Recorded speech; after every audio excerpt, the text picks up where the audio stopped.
dar o homem como esmola. Não é isso? Pedro e João. E se tivesse a moeda, certamente a revelação para a humanidade inteira do que ocorreu em Atos 3 e Atos 4 não existiria. E eles, quando o homem pede, o Espírito Santo dispara. E podemos ter certeza que eles agora viram aquele homem, que certamente eles já conheciam, com um sentimento, com uma compaixão, que era a mesma de Jesus. Em casos de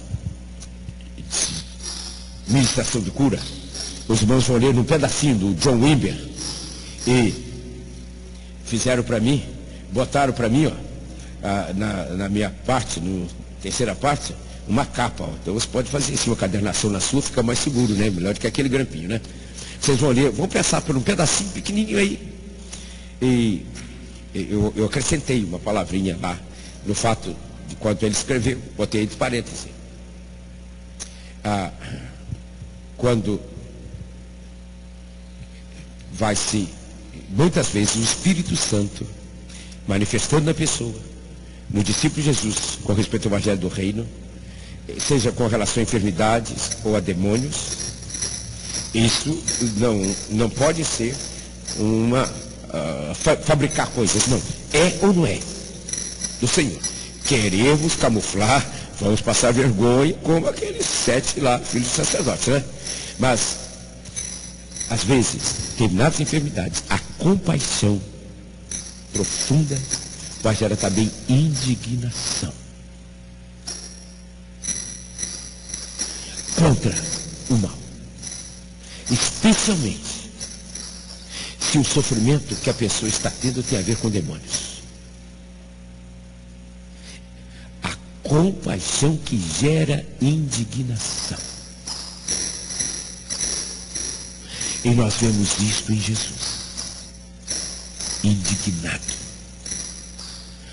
com o sofrimento das pessoas por causa da compaixão por elas. Mas se isso não entra em nós, como o Evangelho do Reino irá fluir? Não tem como.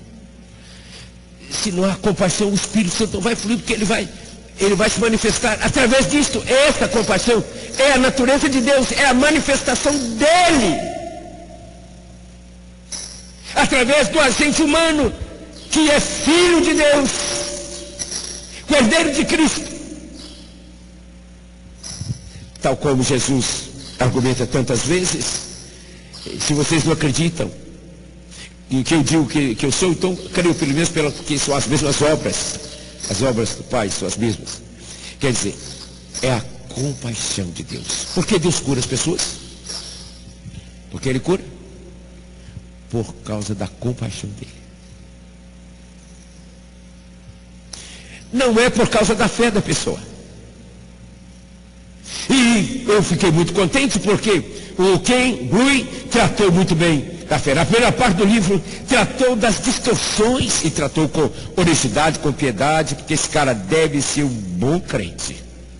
Deve ser um discípulo precioso de Jesus. Ninguém fica sabendo aqui quem ele é, que formação que tem, o que tem. Pois é, ele teve que dizer, citou de maneira, eu imagino, com constrangimento, naquele outro, cadê o outro? Abuso espiritual, que quando ele estava preparando lá os trabalhos para receber o título de doutor, de doutorado, então quer dizer, ele não quer, isso aí não tem valor nenhum, é apenas coisas aqui na terra, mas revela piedade e tal.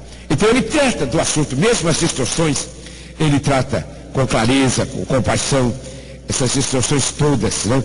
Então o primeiro conceito lamentável, né?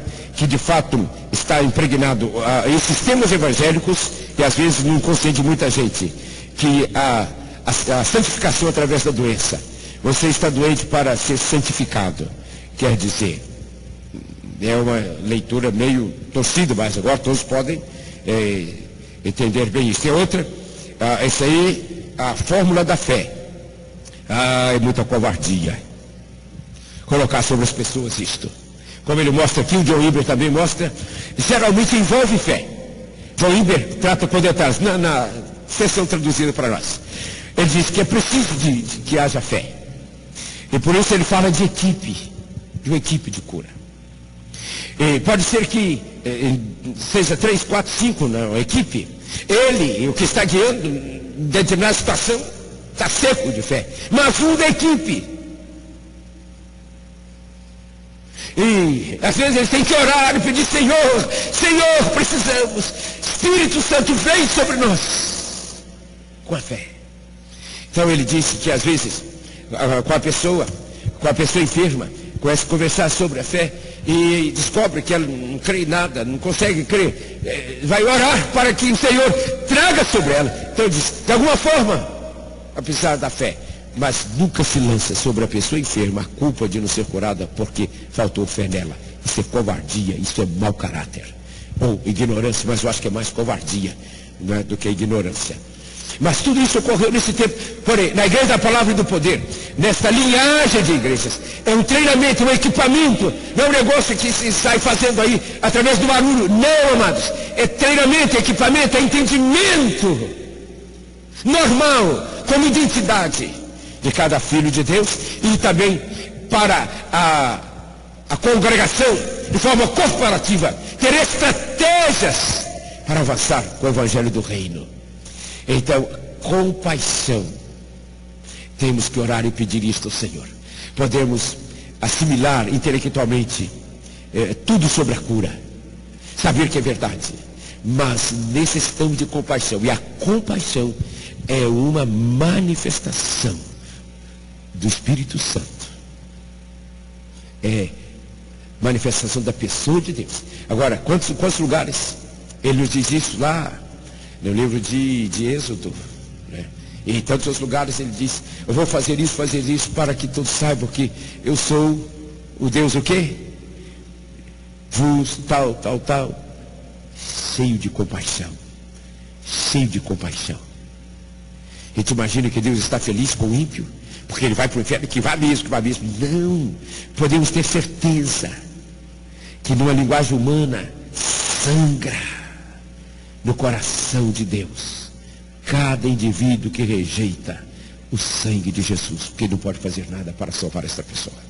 Então diz João 3,36, quem rejeita Jesus, é a versão contemporânea usa a palavra rejeita, e esta palavra é a mais adequada para descrever e traduzir isto aí. Quem rejeita Jesus, sobre ele permanece a ira de Deus. Ou seja, o juiz de Deus que a pessoa já trouxe através do próprio ex-Lúcifer. E a gente imagina que Deus está dizendo: você fez isso, você me ironizou, você foi isso, saiu para o inferno, e bem feito que vá para o inferno. Você merece isso mesmo. Não é como nós, graças a Deus que ele não é como nós. Dói. Como isso dói? Não sei. Pois bem, lá na palavra diz que Deus não tem prazer na morte do ímpio. Ou seja, ele tem dor, que não pode fazer mais nada. Uma vez que a pessoa rejeite o sangue de Jesus, rejeite a Jesus, não há outra maneira. Mesmo que a compaixão de Deus seja tão grande, que ele enviou, Deus Trino enviou Jesus para ser o cordeiro dele, ele não pode fazer a favor da pessoa sem que ela responda à oferta dele. Ele jamais vai violentar alguém. Mas ele cura ímpios a baldes para mostrar a compaixão dele. Os irmãos, se quiserem, poderão ler um pedaço a esse respeito, muito precioso, no livro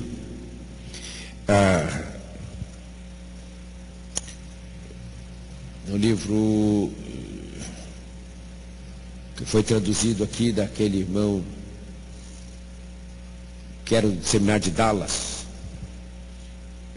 lá erudito, hein? Derek, como é que é? Hein? O nome dele é Jack Deere. O primeiro livro dele em português. tem um capítulo pequeno, e que ele diz, porque Deus cura. E traz